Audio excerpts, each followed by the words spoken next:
Hello दोस्तों, मैं engineer Rajkaran Chaudhary सक्षम एजू पॉइंट में आप लोगों का हार्दिक स्वागत करता हूं। बच्चों, आज अपन देखने वाले हैं कोऑर्डिनेट ज्योमेट्री, जो एसएससी आजकल इसके ऊपर बहुत क्वेश्चंस पूछती है। ज्योमेट्री वाला पार्ट कम हो गया, कोऑर्डिनेट ज्योमेट्री का पार्ट थोड़ा सा अपने पास अच्छा पार्ट आ रहा है। तो देखो अपन इसमें क्या क्या पढ़ने वाले हैं बच्चों। अपन इसमें पढ़ने वाले हैं कोऑर्डिनेट प्लान्स के बारे में। यहाँ पर किसी पॉइंट को किस प्रकार अपन यहाँ पर लिख सकते हैं, प्लॉटिंग ए पॉइंट्स के बारे में, डिस्टेंस फॉर्मूले के बारे में अपन देखने वाले हैं इसमें।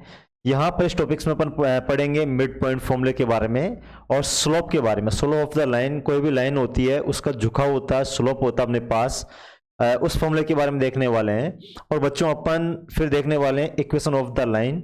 किसी लाइन की इक्वेशंस है वो किस प्रकार अपने पास ग्राफ में निकलती है, इन सब के बारे में अपन पढ़ने वाले हैं। एसएससी इनके ऊपर बहुत क्वेश्चंस पूछ रही है और ये क्वेश्चन आप लोगों की गलत नहीं जाए, इस वजह से अपन इन सब फॉर्मूले की डेरिवेशंस करेंगे, किस प्रकार ये फॉर्मूले बनते हैं वो सब बातें अपन इसमें देखने वाले हैं। देखो दोस्तों, आगे बात करते हैं आपसे।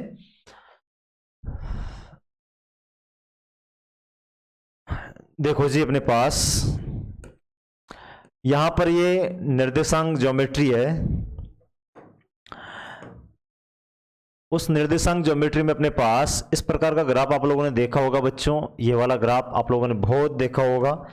इस ग्राफ के बारे में आप लोग जानते हो कि यहाँ पे इस ग्राफ के बारे में आप लोग ये जानते हो कि ये अपने पास एक्स एक्स होता है, ये एक्स डैश एक्स होता है, एक्स एक्स पॉजिटिव होता है। यहाँ पर अपने पास ये वाली लाइन है, ये अपने पास वाई एक्स और ये वाई डैश एक्स। ये अपने पास इस जगह पे अपने पास जो पॉइंट होगा ये मिड पॉइंट अपने पास मूल बिंदु होगी और मूल बिंदु के निर्देशांक होते हैं। अपन जो मूल बिंदु के निर्देशांक देखेंगे बच्चों, तो यहाँ पे इस मूल बिंदु के जो निर्देशांक होंगे अपने पास, देखो सबसे पहले ये देखना आप लोग, यहां पर एक युग्म होता है और इस युग्म में पहला अक्षर x का होता है, दूसरा काय का होता है बच्चों, y का होता है। पहला x होगा, दूसरा क्या होगा, y होगा। यहां पर अपने पास ऐसा आ जाए कि 3 और 4 आ जाए तो अपने बोलेंगे साहब ये छोटे ब्रैकेट के अंदर ये युग्म है, ये अपने पास 3 तो x का मान है और 4 का मान है, y का मान है। यहां पर अपने पास ऐसा आ जाए कि प्लस और माइनस आ जाए तो अपन ये बोलेंगे जी ये पहला तो x का मान होता है और दूसरा का मान होता है, y का मान होता है। इतनी बातें क्लियर है। अब ये बताओ यहां पर इस पॉइंट पे इस वाले यानी कि इधर वाले एरिया पे अपन चलें तो यहाँ पर x है ये पॉजिटिव है, क्योंकि x का मान 1 2 3 4 पॉजिटिव, y का मान भी पॉजिटिव आ रहा है। तो ये फर्स्ट कोऑर्डिनेट होता है बच्चों, इस फर्स्ट कोऑर्डिनेट में दोनों पॉजिटिव होते हैं तो अपन बोलेंगे साहब प्लस और प्लस आएगा। क्या आएगा इसमें, प्लस और प्लस आएगा अपने पास फर्स्ट कोऑर्डिनेट में, प्लस और प्लस आ जाएगा जी। फिर आप बोलोगे कि नहीं चलो ये तो प्लस प्लस आ गया, और फिर अपन बात करें यहाँ पर ये फर्स्ट कोऑर्डिनेट में बच्चों प्लस और प्लस हो गया। इसी प्रकार अपन यहां पर इस सेकंड कोऑर्डिनेट में चलें तो भाई साहब यहां पर पहले तो x का मान आता है, फिर y का मान आता है, और x तो अपने पास काय में माइनस में है, x काय में यहां पर ये माइनस में है। तो अपन बोलेंगे जी पहले x का लिखते हैं इस ब्रैकेट में और दूसरा y का लिखते हैं, तो x तो माइनस होगा और y है अपने पास ये पॉजिटिव है, तो अपन बोलेंगे सेकंड कोऑर्डिनेट में ये अपने पास माइनस हो क्या होगा, प्लस होगा। इसी प्रकार फिर अपन थर्ड कोऑर्डिनेट में चलें, यहां पर इस वाले में चलते हैं। तो साहब पहले तो आप लोग जानते हो कि युग्म में पहला x आता है, दूसरा y आता है, तो x तो माइनस में है तो अपन बोलेंगे जी माइनस हो जाएगा, और दूसरा अपने पास क्या है, y का मान है। y का मान बच्चों ये माइनस ही होता है, देखो माइनस है ना ये वाला, y इधर प्लस था, इधर जीरो के नीचे अपने पास माइनस हो जाएगा। तो अपन बोलेंगे साहब ये अपने पास थर्ड कोऑर्डिनेट है वो माइनस और माइनस होता है। इसी प्रकार अपन फोर्थ कोऑर्डिनेट की तरफ बढ़े बच्चों यहाँ पर, तो फोर्थ कोऑर्डिनेट में आप बोलोगे जी ये युग्म अपने पास जो है इसमें पहला x का होता है, दूसरा y का लिखते हैं। तो x पे चलेंगे तो x एक्स पे तो ये पॉजिटिव है तो साहब ये पॉजिटिव हो जाएगा, और ये y एक्स से नेगेटिव है तो अपने पास क्या हो जाएगा साहब, ये माइनस का हो जाएगा। कितना हो जाएगा, माइनस का हो जाएगा। इस प्रकार एक कोऑर्डिनेट की पहचान करना आप लोगों को आ गया है कि कौन से कोऑर्डिनेट में कौन पॉजिटिव होता है कौन नेगेटिव होता है, इतनी बातें आप लोगों को याद रखना है। ये अपने पास युग्म होता है बच्चों। यहां पर देखो ये अपने पास आ जाए साहब 0 0 आ जाए, तो 0 0 कहां पे आएगा, तो हमेशा याद रखना सन 2004 में जब मैंने 10th क्लास का पेपर दिया था, 2 नंबर का क्वेश्चन आज भी मेरे को पता है, ये पूछा गया था कि मूल बिंदु के निर्देशांक क्या होते हैं। तो बच्चों मूल बिंदु के निर्देशांक अपने पास 0 0 होंगे, मूल बिंदु होती है। यहाँ पे x का मान भी 0 होता है और y का मान भी 0 होता है, तो यहाँ पे 0 0 आएगा। ये अपने पास ये मूल बिंदु होते हैं, मूल बिंदु के निर्देशांक हमेशा क्या होता है अपने पास 0 0 होता है। ये सीधा क्वेश्चन भी पूछ सकता है आप लोगों से ऐसा कैसा कि मूल बिंदु के निर्देशांक क्या होते हैं, तो क्या होंगे अपने पास ये 0 0 होंगे। इतनी बातें आप लोगों की क्लियर है। चलो फिर आगे बढ़ते हैं इसी में बच्चों। फिर आगे बात करें तो देखो यहां पर अपने पास plotting points on a coordinate planes, इन पॉइंटों को आप लोग इस पे प्लान कर सकते हो। तो देखो जी साहब इस पे देखिए प्लान करते हैं अपन।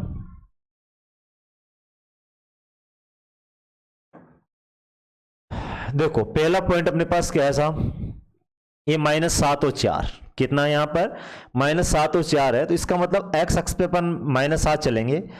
पहला x अक्ष होता है, दूसरा y होता है। तो बच्चों ये -7 चलने का मतलब साहब ये रहा, x अक्ष पे चलने का मतलब होता है y अक्ष से दूर हटना। x अक्ष पे चलने का मीन्स यह है कि अपन y अक्ष से कितना दूर हट रहे हैं, या तो इधर की तरफ हटेंगे या फिर इधर की तरफ हटेंगे। और y अक्ष पे चलने का मतलब y अक्ष से खड़ी लाइन है, इस पे चलने का मतलब बच्चों x अक्ष से या तो नीचे की तरफ हटेंगे या फिर ऊपर की तरफ हटेंगे। तो यहां पर अपने पास यह है कि साहब यहां पर -7 का मतलब यह है कि इस लाइन पे, ये वाली लाइन आप लोगों को जो दिखाई दे रही है, इस लाइन पर हर जगह x की वैल्यू है वो -7 रहेगी। और फिर अपने पास y का मान -4 है, तो -4 का मतलब y पे -4 कदम चलना, -1 -2 -3 -4। इसका मतलब ये x अक्ष से दूर हट रहे हैं। अब किससे हट रहे हैं, ये तो y अक्ष से हट रहे थे, अब x अक्ष से दूर हट रहे हैं। तो बच्चों यहाँ पर इससे दूर हटने का मतलब ये 4 कदम दूर हटने का मतलब जहां पर ये दोनों अपने पास रेखाएं कट जाती है वो वाला पॉइंट अपने पास ये कहलाएगा साहब -7 और अपने पास -4। और आप लोग जानते हो यहाँ पर कि पहला x का होता है, दूसरा y का होता है। इसी प्रकार इन सब पॉइंट्सों को यहां पर आप लोग जमाओगे। b का मान देखिए अपन -10 और -9, तो बच्चों ये -10 रहा और -9 रहा, तो -10 और -9 जहां पे कटते हैं यहाँ पे कटेंगे साहब, ये अपने पास हो जाएगा -10 और -9 हो जाएगा। इसी प्रकार आप लोगों से पूछे कि 7 और 4, चलो ये जे बिंदु लेते हैं 7 और 4, कहने का मतलब x अक्ष पे 7 बिंदु चलेंगे, तो साहब ये 7 बिंदु हो गए x अक्ष पे। y अक्ष पे 4 बिंदु, 4 कदम चलेंगे, 1 कदम 2 कदम 3 कदम और 4 कदम। 4 कदम जहां पे मिलती है दोनों काटेगी, तो दोनों कहां पे काटती है साहब, यहाँ पे काटती है। ये हो जाएगा जी 7 और 4। क्या बताऊं मैं इसको 4 और 7 भी लिख सकता हूं क्या, तो आप बोलोगे नहीं साहब ऐसा नहीं लिख सकते, क्योंकि 4 और 7 लिखने पर तो फिर क्या है कि इनका मीन्स चेंज हो जाएगा, क्योंकि पहले x को पढ़ते हैं बाद में y को पढ़ते हैं। तो यहाँ पर 7 कदम x चल रहे हैं तो पहले 7 ही लिखेंगे, फिर उसके बाद में अपन क्या लिखेंगे साहब 4 लिखेंगे। इतनी बातें आप लोगों को क्लियर है कोऑर्डिनेट में, और इन सब पॉइंटों को आप लोग यहाँ पे जमा दोगे। इस प्रकार आप लोग जानते हो कि x अक्ष पे चलने का मतलब ये x अक्ष है, x अक्ष पे चलने का मतलब y अक्ष से इधर दूर हट रहे हैं, इधर चलोगे तो इधर दूर हट रहे हैं। y अक्ष पे चलने का मतलब y अक्ष के ऊपर चलने का, अब ये भी ध्यान रखना ओनली अपन x अक्ष पे चले, ये x अक्ष है, इस x अक्ष के ऊपर ही चलते रहे, तो x अक्ष पे हर बिंदु पे y का मान 0 होता है। याद रखना x अक्ष के ऊपर, इस x अक्ष पर बच्चों y = 0 होता है। x अक्ष के ऊपर y का मान क्या होता है 0 होता है, क्योंकि y का मान तब बढ़ेगा जब ऊपर जाएंगे और नीचे आएंगे। ये छोटी छोटी बातें हैं जो एग्जामिनर बिल्कुल सीधा सीधा पूछ लेता है कि x अक्ष का मतलब, x अक्ष पे चलने का मतलब x अक्ष पे y का जो समीकरण होता है वो 0 होता है, और y अक्ष के ऊपर यहां पे आप लोगों से बोले y अक्ष के ऊपर बच्चों, y अक्ष पर जो अपने पास x = 0 होगा। y अक्ष पे किसी भी बिंदु पर आप लोग देखते हो तो y अक्ष के ऊपर x का मान क्या होगा साहब 0 हो जाएगा, क्योंकि x पे तो इधर गिरे या फिर इधर गिरे अपन तब जाके x का मान आता है, और y अक्ष पे इस बिंदु पे चलते रहोगे तो x का मान यहाँ पे क्या है बच्चों 0 है। इतनी बातें आप लोगों को कोऑर्डिनेट में ये वाली बातें भी याद रखनी है। चलो फिर आगे बढ़ते हैं अपन, इसके बाद में फिर और बात करें आपसे। तो चलो देखो यही बात आ गई अपने पास कि ये फर्स्ट कोऑर्डिनेट, सेकंड, थर्ड और फोर्थ कोऑर्डिनेट हो गया। तो यहाँ पर ये कोई बिंदु है तो ये x अक्ष कहलाएगा या y अक्ष कहलाएगा, इसके बारे में बताया है इसने। फिर अपन बात करें यहाँ पर डिस्टेंस फॉर्मूले के ऊपर, बहुत अच्छा फॉर्मूला बच्चों डिस्टेंस फॉर्मूला। आप लोग जानते हो कि डिस्टेंस फॉर्मूला = अपने पास क्या होता है √, अपने पास 2 पॉइंट दे देता है, ये पहला पॉइंट है, ये दूसरा पॉइंट है, और ये बोल रहा है कि यानी कि ये एक पॉइंट ये है, एक पॉइंट ये है, तो इन दोनों की जो डिस्टेंस है वो डिस्टेंस कितनी है, दोनों पॉइंटों के निर्देशांक अपन को देगा x1 y1 और x2 y2। और फिर आप लोगों से इन दोनों पॉइंटों के मध्य की दूरी पूछेगा, तो उसका formula d equal to under x2 minus x1 का square plus y2 minus y1 का होल स्क्वायर। लेकिन ये आया कैसे, ये बड़ी इंपॉर्टेंट बात है, ये आया कैसे, ये बड़ी इंपॉर्टेंट बात है। तो देखो जी बच्चों, इसको समझेंगे अपन इससे। अब समझना आप लोग थोड़ा सा, देखो समझना। चलो मैं ऐसा करता हूं कि एक पॉइंट में ले लेता हूं बच्चों, यहां पर इस जगह पे एक पॉइंट ये वाला ले लेता हूं मैं। आप बोलोगे साहब ये वाला पॉइंट तो अपने पास दो दो है, कितना साहब, ये अपने वाला पॉइंट तो अपने पास एक्स एक्स पे भी दो है, वाई एक्स पे भी दो है, तो आप बोलोगे साहब दो दो है। फिर मैं इधर चल रहा हूं, एक कदम, दो कदम, तीन कदम, कितना कदम चला बच्चों, तीन कदम। और ऊपर की तरफ चलूंगा मैं चार कदम, एक कदम, दो कदम, तीन कदम, चार कदम, एक पॉइंट मैंने यहां पे ले लिया। अब देखो ये पॉइंट आप लोग देखते हो, तो बच्चों यहां पर x का मान तो अपने पास कितना है जी, इस पॉइंट पे x का मान तो 5 है, तो आप ये बोलोगे यार साहब ये तो 5, और y का मान कितना 6 है, तो ये 6 बोलोगे। ये लो साहब ये दो पॉइंट हो गए, एक पॉइंट अपने पास दो दो है, और दूसरा पॉइंट अपने पास जो है वो कितना है, 5 और 6 है। इन दोनों पॉइंटों के मध्य अपन को दूरी निकालनी है, और ये दूरी निकलती है समकोण त्रिभुज से। बच्चों समकोण त्रिभुज की रचना कैसे होगी समझना आप लोग। यहां पर भाई साहब यहां पर ये पॉइंट है ये वाला, क्या बताओ यहां पर ये वाला है, तो देखो जी ये लाइन आप लोगों को दिखाई दे रही हो, तो इस प्रकार ये लाइन शायद आप लोगों को दिखाई दे रही होगी, दिख रही होगी वैसा भी लाइन आप लोगों को नहीं दिख रही, तो मैं एक देखो सीधी लाइन बना देता हूं। एक तो ये लाइन हो गई अपनी, और एक लाइन यहां से अपन खींचे तो ये हो गई साहब, ये वाली लाइन हो गई। अब ये बताओ मेरे को आप लोग कि एक कदम, दो कदम, तीन कदम, ये वाला आया अपने पास, तीन कदम आया, जबकि आप लोगों से कौन सी दूरी पूछ रहा साहब, ये दूरी पूछ रहा आप लोगों से, ये वाली सीधी दूरी, ये क्या होगी।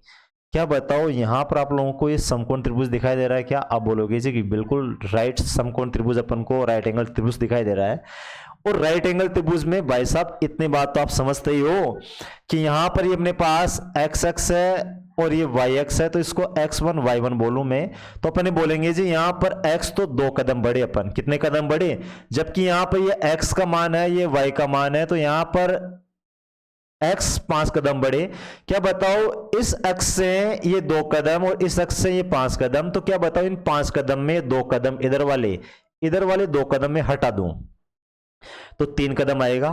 तो ये वही है, यहां पर आप लोगों ने x1 y1 और ये x2 y2 माना है, तो आप लोगों ने यही तो किया है कि यहां पे ये x2 में से माइनस x1 घटाया है। क्या घटाया है बच्चों, क्या बताओ यहां पर अपने पास ये दो कदम y1 है, तो y1 यही है, तो बच्चों ये वाला यहां से ये दो कदम है, और ये अपने पास y2 6 कदम है, तो क्या बताओ यहां से लेके यहां के दो कदम, यहां से लेके यहां तक 6 कदम, तो इन 6 कदम में से नीचे वाले दो कदम घटा दूं, नीचे वाले कितने घटा दूं, दो कदम, तो 4 कदम बचेगा। तो ये बच्चों ये 4 कदम क्या है, ये है y2 माइनस y1। अब क्या बताओ आप लोगों को ये वाली भुजा और ये वाली भुजा पता चल गई, ये वाली भुजा निकालनी है, तो पाइथागोरस प्रमेय से अपन निकालते हैं। और पाइथागोरस प्रमेय में आप लोग जानते हो कि सबसे बड़ी भुजा है उसका कर्ण का स्क्वायर बराबर आधार का स्क्वायर प्लस लंब का स्क्वायर, तो रूट कर देते हैं। क्या कर देते हैं बच्चों, रूट कर देते हैं। तो भाई साहब ये डिस्टेंस डी का फॉर्मूला इस प्रकार निकल के आता है कि डिस्टेंस डी इक्वल टू अपने पास क्या हो जाएगा, अंडर रूट हो जाएगा, और इस भुजा का स्क्वायर हो जाएगा, तो अपन बोलेंगे x2 माइनस x1 का होल स्क्वायर प्लस क्या हो जाएगा जी, ये हो जाएगा y2 माइनस y1 का होल स्क्वायर का रूट। कुल मिला के पाइथागोरस प्रमेय अप्लाई हो जाएगा, और इस प्रकार अपने पास डिस्टेंस फॉर्मूला निकल के आता है टू बिंदु का। जब एक बिंदु ये दे दिया, एक ये दे दिया, तो यहां पर अपने पास क्या होता है बच्चों, ये वाली और ये वाली आधार और लंब आ जाता है, और कर्ण का मान निकालना होता है, तो कर्ण का मान अपन इस प्रकार निकालेंगे। ये बातें क्लियर है। अब देखो यहां पर इसी में स्लोप, जब ये रेखा है तो इस रेखा की ढाल है, इस रेखा की ढाल निकलेगी। अब देखो बच्चों ढाल निकलेगी ना, तो स्लोप का फॉर्मूला भी यहां से निकल के आता है। जो स्लोप अपन बोलते हैं एम, जो ढाल होती है वो ढाल होती है टेन थीटा। क्या होती है बच्चों, टेन थीटा। एक चीज समझना इसमें बहुत इंपॉर्टेंट बात है यहां से, ये देखो जी ये टेन थीटा कैसे निकल के आती है। क्या बताओ, इस रेखा को मैं यहां पे ले आऊं आगे तक, ये लो साहब, अब मेरे को आप लोग ये बताओ कि जितना झुकाव यहाँ पर है, जितना झुकाव यहाँ पर थीटा कोण है, वही थीटा कोण यहाँ पर होगा। और वैसा अब यहाँ पे एक्स अक्ष से तो ये वाली देखोगे तो ये भी थीटा कोण ही होगा। आप लोग और नीचे लेके यहाँ पे देखते हो तो थीटा कोण यही होता है। तो इस रेखा का झुकाव लास्ट तक एक्स अक्ष से वही होता है, वो टेन थीटा कहलाता है। क्या कहलाता है? तो बच्चों यहाँ पर अपन बोल देंगे जी, ये अपने पास क्या कहलाएगा? टेन थीटा कहलाता है। और tan theta is equal to m, उसका स्लोप कहलाता है।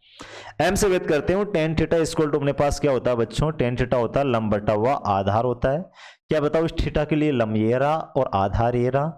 तो बताओ बच्चों, यहाँ पे इसका जो झुकाव एम का मान हो जाएगा वो अपने पास क्या हो जाएगा जी? ये हो जाएगा y2 माइनस y1 अपॉन ये हो जाएगा x2 माइनस x1। तो इतनी बात आप लोगों को याद रखना है कि झुकाव होता है, दो बिंदु दे दे तो दोनों बिंदु का झुकाव क्या होता है? y2 minus y1 upon x2 minus x1। इतनी बातें आप लोगों की क्लियर है। अपन ने दोनों बिंदुओं के मध्य की दूरी का फॉर्मूला ड्राइव किया है, और जो झुकाव होता है अपने पास एम बिंदु होता है उसका भी अपन ने फॉर्मूला ड्राइव किया है इसके माध्यम से। इतनी बातें आप लोगों की क्लियर है, कोई दिक्कत नहीं है। चलो फिर आगे बढ़ते हैं बच्चों। यहां पर इसके बाद में देखो जी आगे चले अपन, तो आगे क्या दिया गया है? हाँ, मिड पॉइंट फॉर्मूला होता है बच्चों। अब देखो मिड पॉइंट क्या होता है? मिड पॉइंट का मतलब होता है कि मध्य का बिंदु। आप लोग को कोई ना कोई दो पॉइंट दे देगा, एक पॉइंट ये दे दिया और दूसरा पॉइंट ये दे दिया बच्चों। तो मिड पॉइंट का मतलब ये होता है मध्य का बिंदु। और मध्य का बिंदु का मतलब ये है कि यहां पर देखो ये x का मान है। x का मान का मतलब -2 का मतलब 1 और ये 2 कदम इधर गए। क्या बताओ? यहां पर x का मान है 5 है, इसका मतलब 1 कदम, 2 कदम, 3 कदम, 4 कदम, ये 5 कदम। तो बच्चों यहां पर 5 कदम तो इधर, यहां से 0 से 5 कदम इधर गए, 2 कदम इधर गए, तो 5 और 2 कितना हो गया? 7 कदम हो गया। क्या बताओ? 7 कदम का जो बीच होगा, 7 यूनिट का बीच होगा, वो अपने पास 3.5 होगा। और 3.5 कैसे आएगा? कि साहब यहां पर इन 5 को जोड़े, इन 2 को जोड़े, 5 प्लस 2 अपने पास क्या होता है साहब? 7 होता है। 7 में 2 का भाग लगाएं तो अपने पास 3.5 होता है। कितना होता है बच्चों? 3.5 होता है। समझना आप लोग यहां पर। अब मिड पॉइंट 3.5 आएगा, 3.5 का मतलब बीचों बीच 3.5 के बीच में आएगा। तो कहने का मतलब देखो, 1 कदम, 2 कदम, 3 कदम और 3.5 का मतलब अन्ना होगा, ये 2 6 बड़ा पार्सेंट है। तो 3.5 का मतलब 1.5 1.5 आएगा। और वैसा भी देखो 1.5 ही है। पहला x का मान क्या है अपने पास? 1.5। कहने का मतलब मिड पॉइंट अपने पास एवरेज औसत होता है और कुछ नहीं है, रटना नहीं है इनको आप लोग दिमाग से देखो। यहां पर अपने पास कोऑर्डिनेट ज्योमेट्री दिमाग का खेल है पूरा का पूरा कंप्लीट। तो मिड पॉइंट का मतलब क्या हुआ? क्योंकि मैंने देखो इन दोनों को जोड़ के, भाई 2 कदम ये था, 5 ये था, तो 5 प्लस 2 कितना हुआ? 7, और 7 का आधा 3.5। तो यहां से 3.5 आगे बढ़ेंगे, बीचों बीच आएंगे, तो 3.5 इधर बढ़ेंगे, बीचों बीच x का मान आएगा। और बीचों बीच x का मान का मतलब यहां पर देखो ये x ऐसे सीधा जा रहा है, तो यहां से लेकर यहां तक ये 7 यूनिट है।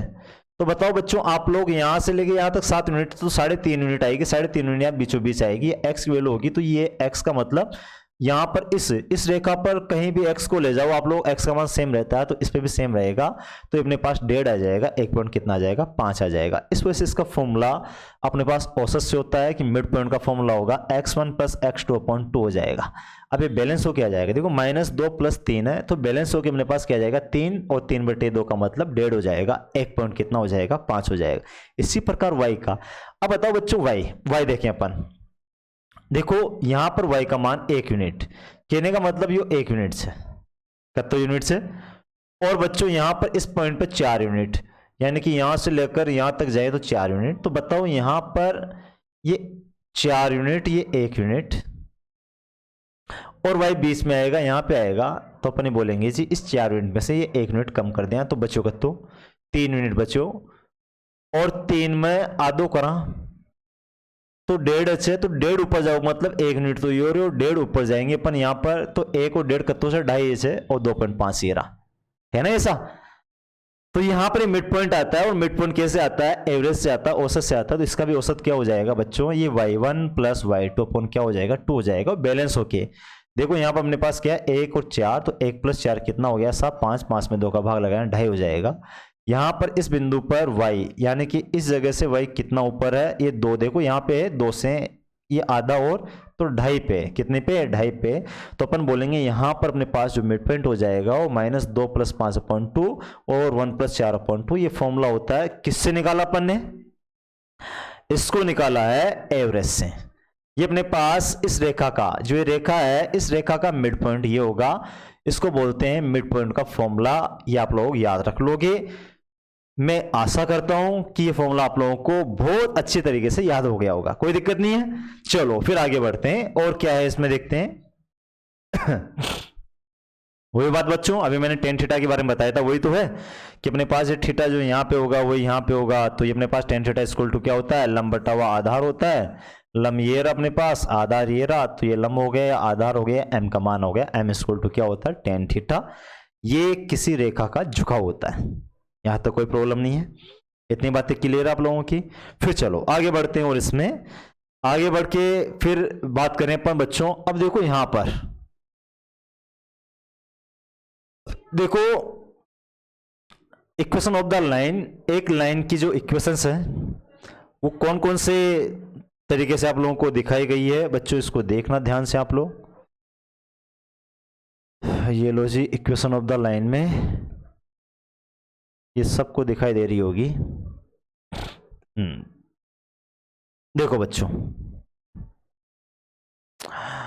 देखो सबसे पहले देखना है कि स्लोप इंटरसेप्ट।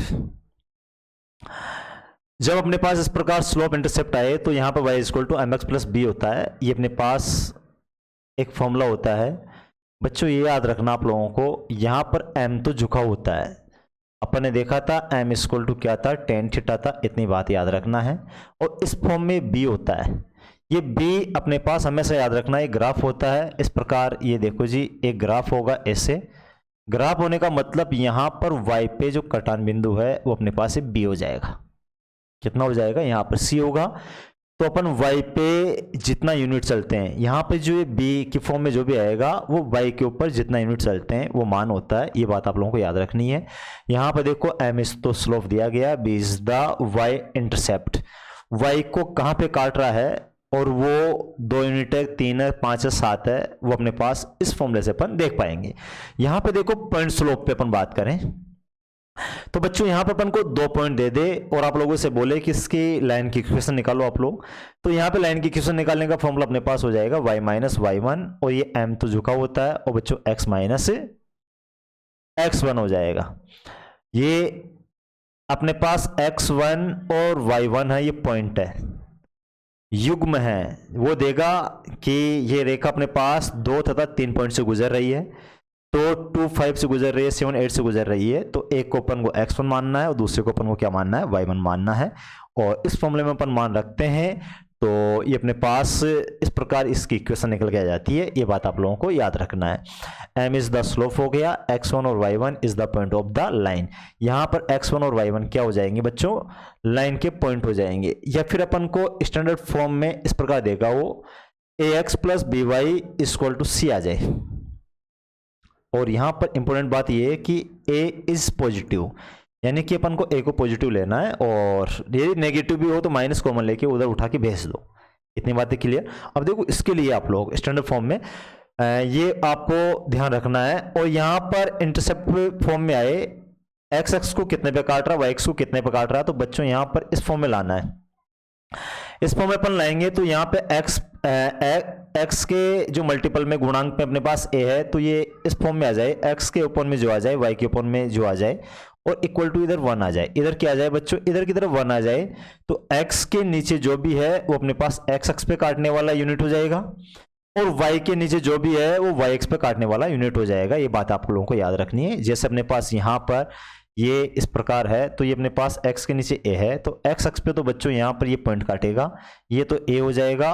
और यहाँ पर ये y के नीचे b है, तो कहीं ना कहीं जैसे ये b है तो ये b हो गया, तो इस प्रकार रेखा जाएगी तो ये b पॉइंट हो जाएगा। क्या हो जाएगा बच्चों, ये b पॉइंट हो जाएगा। इस प्रकार अपने पास ये a और b अपन निकाल पाएंगे, इस फॉर्म में होगा। बस ये ध्यान रखना है कि इक्वल टू अपने पास क्या होना चाहिए, 1 होना चाहिए, और x और y के नीचे इस प्रकार आ जाए।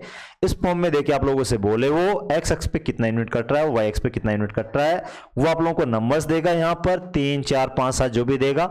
यहाँ पे 3 दे दो, अपन बोलेंगे साहब x अक्ष पे तो 3 यूनिट कट रहा है, और y के नीचे 5 बिठा दे तो अपन बोलेंगे जी y अक्ष पे अपने पास कितना यूनिट कट रहा है, 5 यूनिट कट रहा है। इस टाइप के क्वेश्चंस भी एग्जाम में सीधे सीधे पूछे जाते हैं।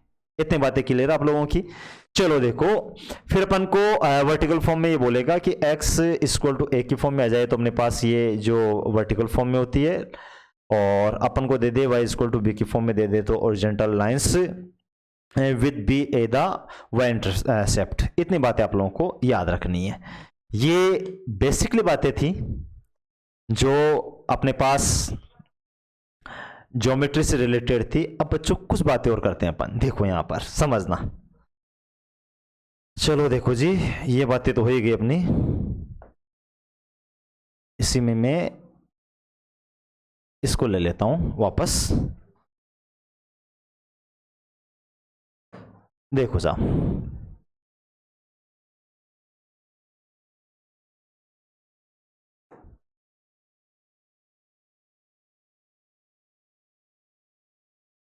No no no no no no no no no,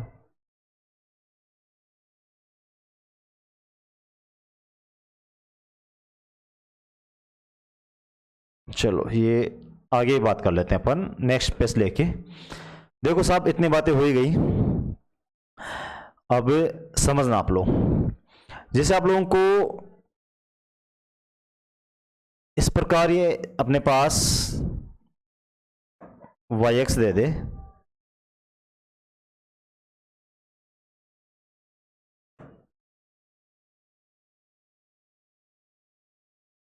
और बच्चों ये दे दिया आपको xx। ये क्या दे दिया जी, xx दे दिया।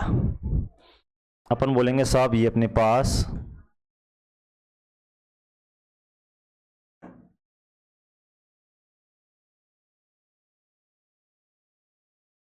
xx x डैश yx और y डैश हो गया। अब दोस्तों इतनी बात आप लोगों को याद रखना है कि एक को अपन को समीकरण दे दे कोई ना कोई। जिस प्रकार एक समीकरण दे दे अपन को कि यहां पर दे दे अपन को 2x plus y equal to 6 दे दे। अब इस समीकरण का अपन को ये देखना है कि ग्राफ कैसे जाएगा। तो भाई साहब इस ग्राफ को x और y के पॉइंट लेके देखने की जरूरत नहीं है। आप लोगों को इतना सा देखना है इसमें कि वन टाइम के लिए आप लोग y बराबर 0 करो। जब y बराबर 0 करते हैं अपन तो भाई साहब y का मान तो ऊपर या नीचे जाता है, तो यहाँ पर रहेगा तो इससे x का मान आ जाएगा, और x का मान आएगा, y को 0 करते हैं तो x का मान अपने पास बच्चों 2x इक्वल टू 6, तो x का मान 3 आ जाएगा। तो अपन बोलेंगे साहब यहाँ पर 1 पॉइंट 2 कदम 3 कदम, तो अपने पास ये 3 अपने पास क्या हो जाएगा, ये y का मान 0 हो जाएगा। ये वाला पॉइंट इस x अक्ष पे कटने वाली बिंदु आ गई, ऐसे काट दोगे। फिर आप बोलोगे जी yx को काटने के लिए अपन को क्या करना पड़ेगा, x को 0 करना पड़ेगा। तो x को 0 करते हैं तो यहाँ पर अपन x इक्वल टू इस समीकरण से 0 करते हैं तो x 0 होने पर y इक्वल टू 6 हो जाएगा। y इक्वल टू कितना हो जाता है, 6 हो जाता है साहब। तो ये अपने पास 1 2 3 4 5 6, तो ये बोलेंगे अपन कि 0 और कितना हो जाएगा, 6 हो जाएगा। यानी कि ये कटान बिंदु यहाँ पर, ये 1 पॉइंट तो यहाँ पर है, 1 पॉइंट यहाँ पर है, तो इससे ये अपने पास इस प्रकार का ग्राफ बना। और ये इस प्रकार बच्चों यहाँ से सीधा यहाँ से ये अपने पास इस समीकरण का संख्या रेखा पर नियुक्त करें अपन, तो ये समीकरण अपने पास इस प्रकार निकलेगी यहाँ से। इतनी बात याद रखना है। एसएससी ने इस टाइप के बहुत क्वेश्चन पूछे हैं। एक यहां से निकल रही है और दूसरा अपने को ये बोलेगा कि दूसरा ऐसे निकलेगा, जैसे मान लो इस प्रकार निकले, ये निकल जाए साहब इस प्रकार, ये लो इस बिंदु से निकल जाए, ये लो साहब इस बिंदु से निकल जाए। बच्चों यहाँ पर नामकरण करें अपन, तो देखो यहाँ पर ये अपने पास क्या है जी, 1 है, ये 2 है, ये 3 है, ये 4 है, ये 5 है, ये 6 है, ऐसे ही है। यहाँ पे अपन कर रहे हैं तो ये 1 है, 2 है, ये 3 है, आगे 4 5 जो भी है। यहाँ पे इधर कर रहे हैं 0 हो गया, ये अपने पास -1 हो गया यहाँ पर, फिर -2 हो गया, -3 हो गया। अब आपसे क्या बोलेगा, ये दूसरे समीकरण को ही मान लो, ये अपने पास सेकंड समीकरण है। अब आप लोगों से बोलेगा कि समीकरण, दोनों समीकरणों की वो आप लोगों को इस प्रकार कोई ना कोई इक्वेशन देगा, पहली इक्वेशन और दूसरी इक्वेशन, और ये बोलेगा एक्स अक्ष के साथ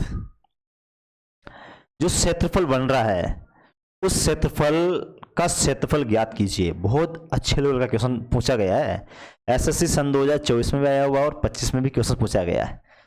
तो बच्चों यहां पर एक्स अक्ष के साथ में दोनों समीकरण, पहले तो दोनों समीकरण की आप लोगों को इस प्रकार निकालना पड़ेगा, और फिर बोला जा रहा है कि ये त्रिभुज बन रहा है, देखो एक्स अक्ष के साथ, एक्स अक्ष के साथ वो बोले वाई एक्स के साथ, तो वाई एक्स के साथ तो बच्चों ये इतना सा है क्षेत्रफल, एक्स अक्ष के साथ ये पूरा है, तो यहां पर ये पूरा क्षेत्रफल अपन को निकालना कौन सा वाला साहब, ये वाला, देखो ये पूरा आप लोगों को निकालना पड़ेगा, ये वाला। अब बताओ इसमें एक त्रिभुज बन रहा है और इस त्रिभुज का अपन क्षेत्रफल निकालें, तो भाई साहब त्रिभुज का जो क्षेत्रफल होता है वो क्षेत्रफल होता है, त्रिभुज का क्षेत्रफल का मास्टर फॉर्मूला होता है 1/2 गुणा आधार और गुणा क्या हो जाएगा, ऊंचाई हो जाएगा। तो भाई साहब इस त्रिभुज का आधार तो ये हो रही हो, और आधार कत्तों से अंडर 3 यूनिट ये हो रही हो और 1 यूनिट ये हो रही हो, तो आप बोलेंगा ये 1/2 ऐसा कैसा गुणा आधार, तो 4 यूनिट हो गया। आधार कितना हो गया, 4 यूनिट। इसकी ऊंचाई देखें अपन, तो इस त्रिभुज पे यहाँ पे किसी व्यक्ति को लटका के और गिराएं तो भाई साहब ये तो ऊंचाई आएगी, और ये ऊंचाई वही है जो 4 यूनिट है। तो यहाँ पर ये 4 ये हो गया, तो अपन बोलेंगे साहब इसको इससे काटेंगे 2 बार, कितना हो जाएगा 8 यूनिट। ये सेमी है तो सेमी स्क्वायर हो जाएगा, और मीटर है तो बच्चों क्या हो जाएगा, मीटर स्क्वायर हो जाएगा। इतनी बातें आप लोगों को समझ में आई कि नहीं आई? तो निर्देशांक ज्योमेट्री के ऊपर इस टाइप के बेस्ट क्वेश्चंस बहुत सारे आएंगे, और नेक्स्ट वीडियो में अपन इन सभी क्वेश्चनों को सोल्व करेंगे जो एसएससी सीजीएल सन 2022, 23, 24, 25 तक के क्वेश्चन पूछे गए हैं। उन सब के सब क्वेश्चनों को जो अपन ने थ्योरी पढ़ी है इसी थ्योरी से सोल्व करेंगे। बस आप लोग इसको बार बार देखते रहो। यहां पर कोऑर्डिनेट ज्योमेट्री बहुत अच्छा पार्ट है, पूरा खेल दिमाग का है। यदि आप लोगों का दिमाग बिल्कुल साफ है तो उन क्वेश्चनों को बहुत अच्छे तरीके से आप लोग सोल्व करते जाओगे। बस याद रखना, मंजिल तो मिल जाएगी भटकते ही सही, गुमराह तो वह जो कभी घर से निकले ही नहीं। हम अच्छाई तथा सच्चाई के साथ, स्वाभिमान तथा सम्मान के साथ, आनंद तथा उत्साहपूर्वक हम नियमित हमारे कर्तव्य पथ पे चलते रहें। जय हिंद, जय भारत।